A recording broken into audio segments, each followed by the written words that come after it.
I'm going to try and resin today. I have two-part epoxy. I use Envirotex. Sometimes I use Park Super Glaze. But I've been trying to measure out how to put it in two different cups and then mix it together. And I'm legally blind, so it's really hard for me to get an exact amount. So I saw on YouTube or Googled it or somewhere, I can't remember, to use a weigh scale to figure out your ounces. So I'm not going to do all of my tiles that I have laying out here, but I just wanted to show you that it is easy to do. So I'm going to pour 2 ounces of each one of my hardener and the resin, and then I'll be back.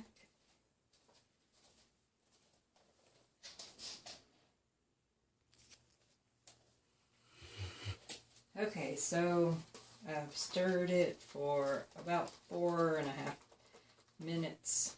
It says 3. I always stir it a little bit more. But as soon as you get it stirred, you just start pouring it. Go sit down. My doggies are wanting to walk around for me. They got good tiptoe nails. I just pour about a 2-inch circle.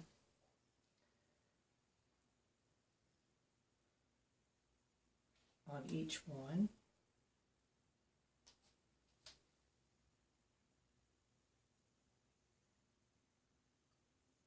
Let it spread a little bit. Okay, do the rest of them in a few. But you just take your finger and go over it. Envirotex is a good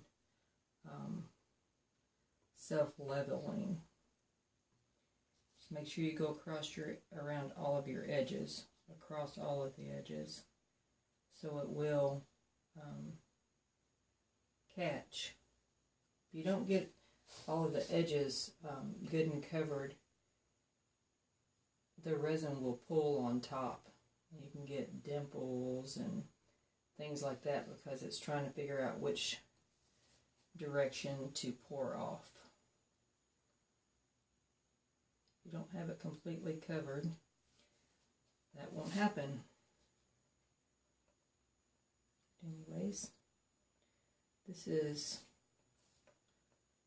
your third step, because first you should take a damp paper towel and wipe over the tops of your tiles so you have no fingerprints.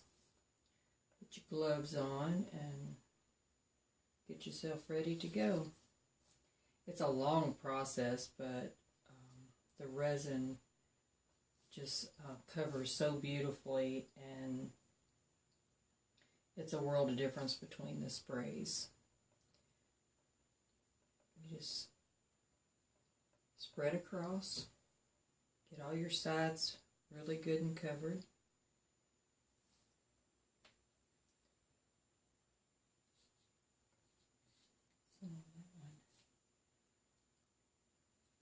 And you get the gist of this, right? So I'm going to pause the video and finish this out, and then I'll show you how to torch them.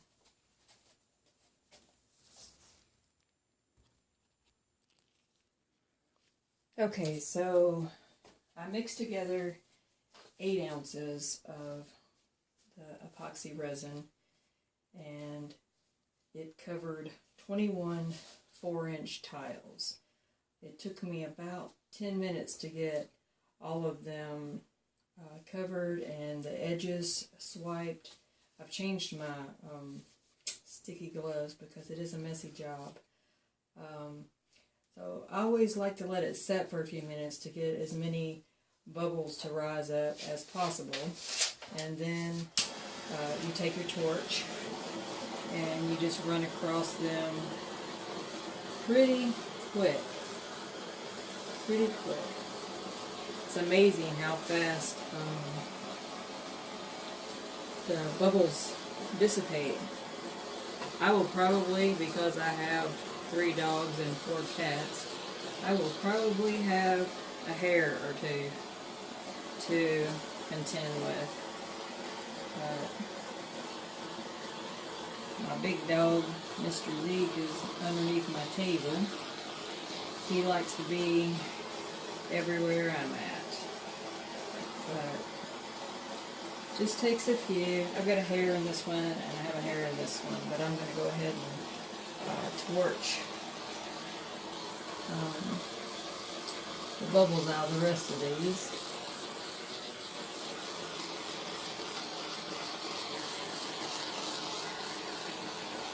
Just make sure you move quite rapidly across, because you don't want to catch your tiles on fire.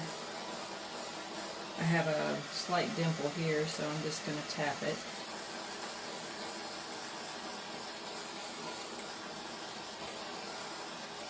Work that one out. It is self-leveling, which is kind of a really cool thing. About 50% of the time,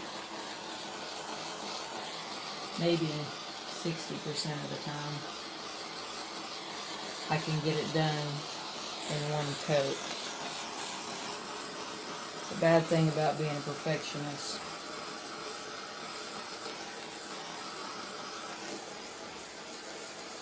You just keep going over and over and over. But a lot of people say, let the imperfections stand because they are handmade. I tried doing that. I ain't capable. My husband laughs at me. So how many coats is this one? How many coats do you have now?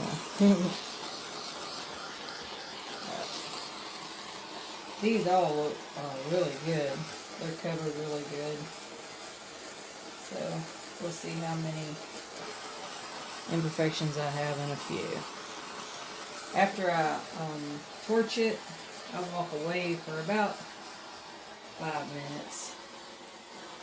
And I come back and torch it again, make sure there are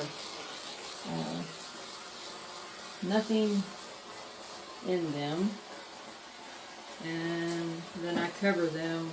I have a large canvas and I use plastic cups and cover them that way. So I see a little bit of imperfection right here where it needs a little bit more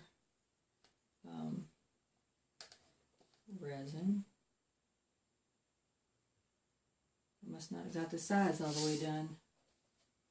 I think I saw another one here. But you can keep pouring, adding for up to about 20 minutes, I think. Some people might do it more for a longer stint of time. But I think I have a teeny place right there. It's always good not to pour everything out, because you might want to use it. So I'm going to wipe my hands off with a paper towel here, because I just touched a really sticky cup. I don't like getting sticky on my torch. I don't. So I'll go back over those few little places. Alright, I'm going to continue doing this, and then I'll come back and show you them covered. But anyways, that's the gist of it. That's the gist of resining. It just takes a little bit of time, but they end up being beautiful. I'll show the end pictures when they're done. Okay, so I've got them all resined, and they're ready to be covered up. Hopefully I got all of the imperfections out of them. That's probably a no, but hope you guys can see. In about 20 minutes, I'll come back and uncover them and take a stir stick. Let me get a stir stick real quick. A stir stick, this thing here, if you can see that. And I'm just going to go along the bottom side of them like that and see if I can make sure all of the, I used to try tape. I've tried Vaseline. I've tried just letting it go and rasping it off. But this seems like the easiest thing to do. So it keeps you from having, hopefully you can see that, keeps you from having all those little knots underneath. So anyways, hope you guys have a great day. That's my resin story, and I'm sticking to it. Peace out to you.